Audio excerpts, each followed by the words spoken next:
Hello and welcome back to 10 Minutes of Astrology with Shay and Kittens. Today we are going to be talking about Mars in Aries from about February 2030 to April 2030. And now there are other things that are happening before the alignments that I'm going to talk about. Also, please remember to check my housekeeping in the comments. Let's get started. On around 9 degrees, we're going to have a semi-sextile to Chiron in Taurus. And Chiron, I've talked about before, is healing in others that which you cannot heal in yourself. In Taurus, it is of the home, of your values, different things like that. You're okay, little kitten.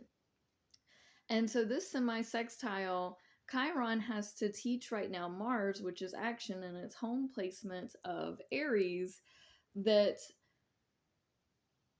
you are going to have to, oh my goodness, you're right in the camera. You're so cute. This is little sweet potato, by the way. We're having to learn that our actions need to be for the home. It needs to be for our values. It needs to be for what we find morally right and good. And with Chiron and Taurus, it's healing all of those things and helping other people heal all of those things. So it's teaching that your values need to be for you and yours first, rather than just yourself at this point. And that's what we're learning with our actions. Mars is action in Aries, also very active, but they are the top of the head, the brain, the forehead. They are head first. They're the ram. And if you've ever met that animal, they don't think twice. It's very aggressive. So Taurus does help take that down a notch, and it's like, just be stable. It's a good thing. Then we have a conjunction to Neptune, which is spirituality in Aries as well. This is at 10 degrees. So this is acting for our higher spirit, for ourselves, because I've talked before about how Aries is probably the most selfish sign in the zodiac. Then we have a sextile, another positive alignment to Pluto in Aquarius at 11 degrees. And this is great action for the collective, which also helps us. It might feel random. It might feel very like airing the fire, right? But it's absolutely necessary. Now, I want to say also that Libras need to be mindful that the end of the kite between about 9 and 14 degrees, because this is going to make a kite within a 5-degree orb. Now, each of those planets, like Mars, will hit each of these, but all of these are not a tight orb. However, if you have something in Libra between 9 and 14 degrees, you need to see what planet it is. And obviously, it would have to be in Libra for it to be the end of the kite. With also Uranus in Gemini at 14 degrees. So Mars is going to be sextile, which is another positive thing. All of the crazy stuff that we've been dealing with, our actions at least. Woo, you're okay. That was my arm that hit, not the cat. Our actions at least are going to be in a good vibing place with all of the craziness that's happening with Uranus and Gemini.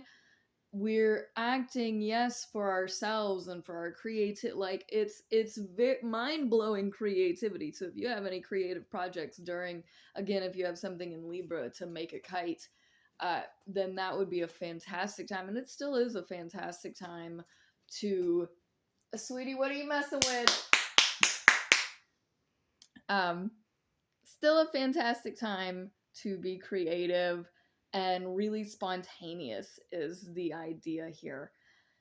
We have a semi-sextile to Saturn in Taurus. Baby, don't mess with that. You're so cute.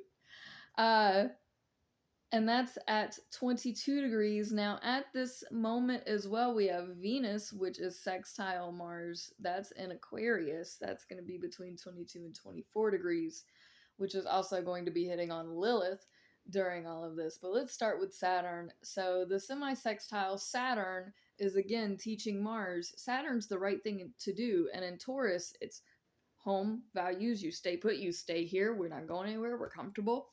And so you are acting to keep those creature comforts, to keep whatever it is that is this meaningful to you in this way, that your structure of your home and your life is so very valuable to you at this time, and you're acting towards that. And Saturn teaches during this time that this is where our values are, and Mars is learning about basically home family values. It's nice.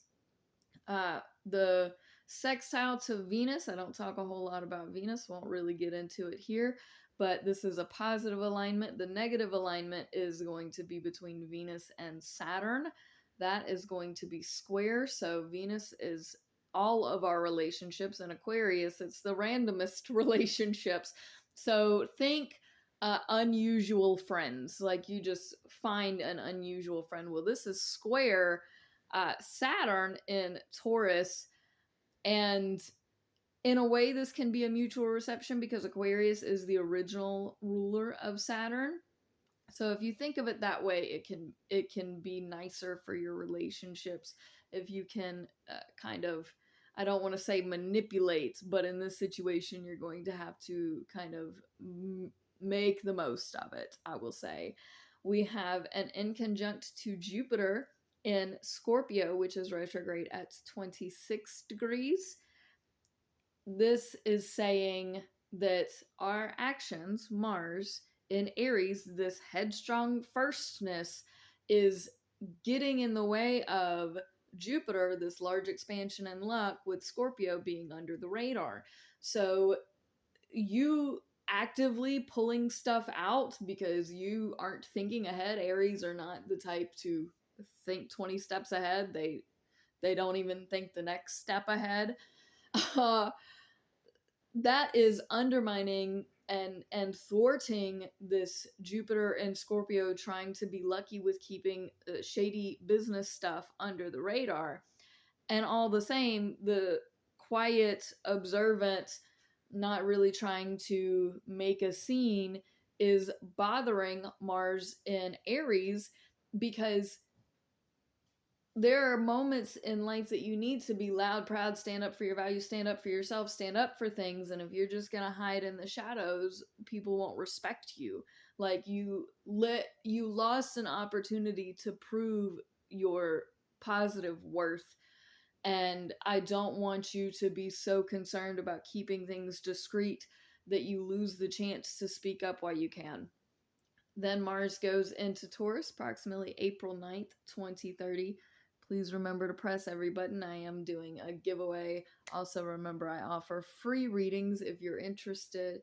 Tarot, stichomancy, astrology, graphology, all kinds of stuff. I am on Facebook and Instagram most often. TikTok kind of quit working for me. And as you saw, still doing volunteer work with the animal shelter. The cutest little babies, aren't they?